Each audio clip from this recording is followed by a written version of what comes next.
अब अगर कैपेसिटर की प्लेट्स को चार्ज करने वाली बैटरी डिस्कनेक्ट नहीं कर रखी और डाइलेक्ट्रिक स्लैब को कैपेसिटर की प्लेट्स के अंदर इंसर्ट करने के लिए रखा, तो अब डाइलेक्ट्रिक स्लैब के ऊपर कितना अंदर की तरफ इंसर्सिंग फोर्स लगेगा वो कैलकुलेट करके मैंने समझाना है।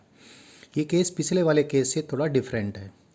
पिछले वाले केस में कैपेसिटर की प्लेट्स पे चार्ज कांस्टेंट था। इस केस में चार्ज कांस्टेंट नहीं है, applied voltage between the plates is constant.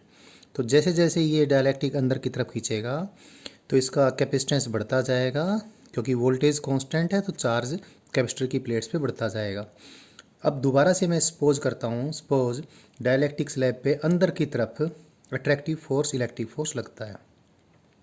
तो अगर हमने इस स्लैब को without acceleration, without change in kinetic energy, without increase in kinetic energy धीरे धीरे अंदर इंसर्ट होते रहने देना है, तो इसके ऊपर बाहर की तरफ मुझे यानी इलेक्ट्रिक फोर्स के अपोजिट एक्सटर्नल फोर्स लगाना पड़ेगा। एक बीच की सिचुएशन मैंने कंसीडर की है जिसमें स्लैब का, डाइलेक्ट्रिक स्लैब का एक्स अमाउंट कैपेसिटर की प्लेट्स के बीच इंसर्ट हो गया।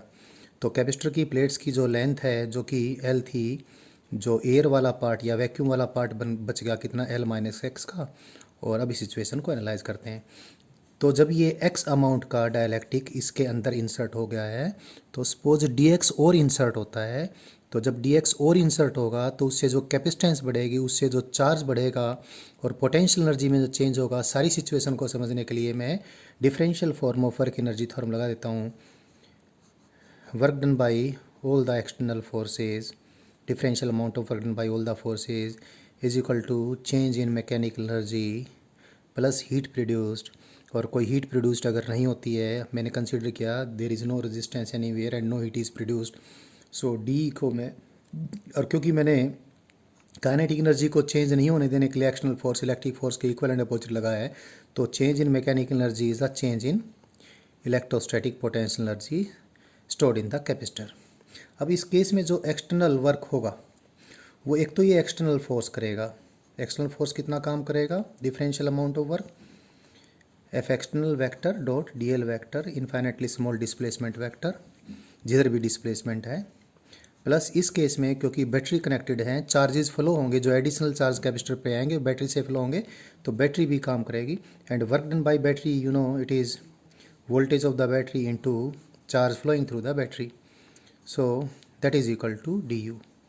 तो वर्क एनर्जी थ्योरम मैंने यहाँ पर अप्लाई की।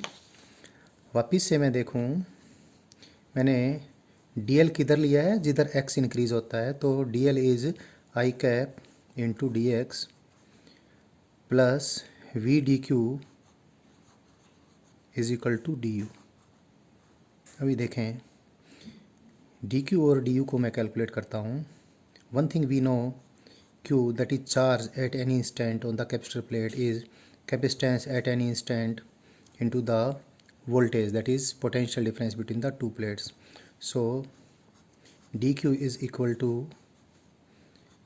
V तो constant है, dc, dc is the increase in capacitance when x has been increased from x to x plus dx, and du निकालने के लिए क्या करें भाई, तो पहले तो ये देखें, इसलिए एक चीज़ हमारे पास आई, this implies v into D Q कितना आ जाएगा, मैं डी क्यू की वैल्यू पुट कर दूँ यहाँ पर, तो ये आएगा ये V square into D C. तो एक चीज़ हमें पता चल गई, जो वर्क एनर्जी थ्योरम में v इंटू डी क्यू वो कितना आएगा, V square into D C आएगा।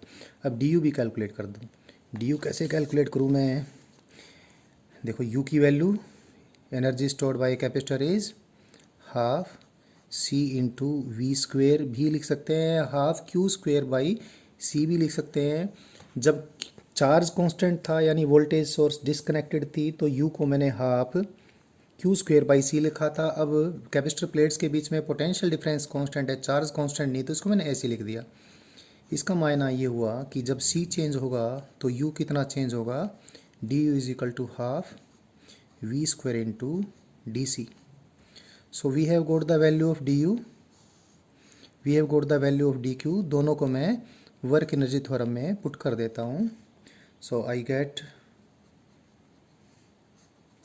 F external dot I cap D X plus V D Q कितना है V square into D C plus D U कितना है half V square into D C.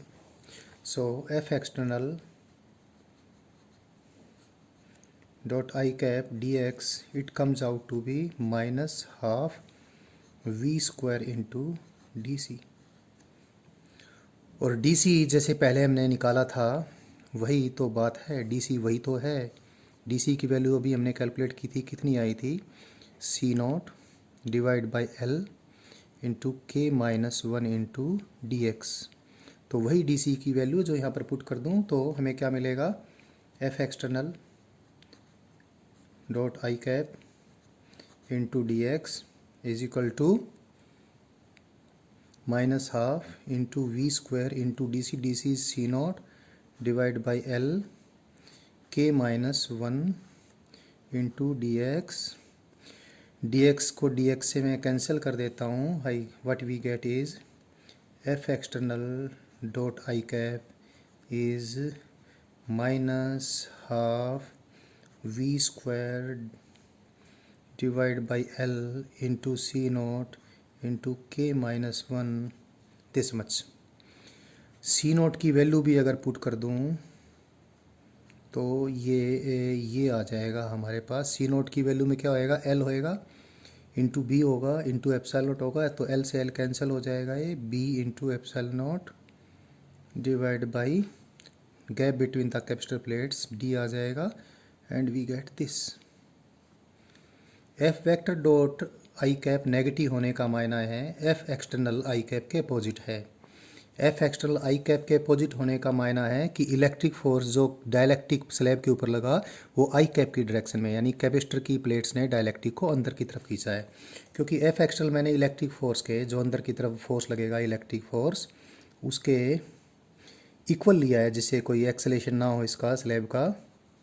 तो ये दोनों इक्वल एंड अपोजिट हैं, तो एक बात क्लियर है, इलेक्ट्रिक फोर्स जिससे ये डायलैक्ट्रिक स्लैब अंदर की तरफ खींचेगी मैग्नीट्यूड में जो एक्सटर्नल फोर्स के बराबर है, डायरेक्शन में अपोजिट है, its value comes out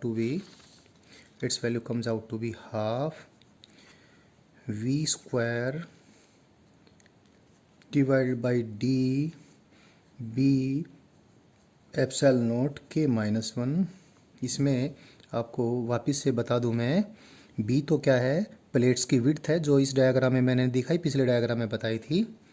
D plates के बीच गैप है, epsilon not absolute permittivity of free space, K is dielectric constant, like V is the voltage of the applied voltage source.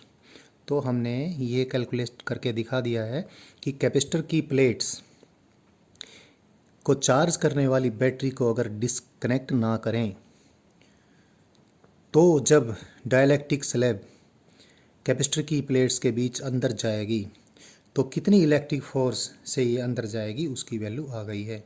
इसको use करके बहुत सारी problems बन जाती हैं.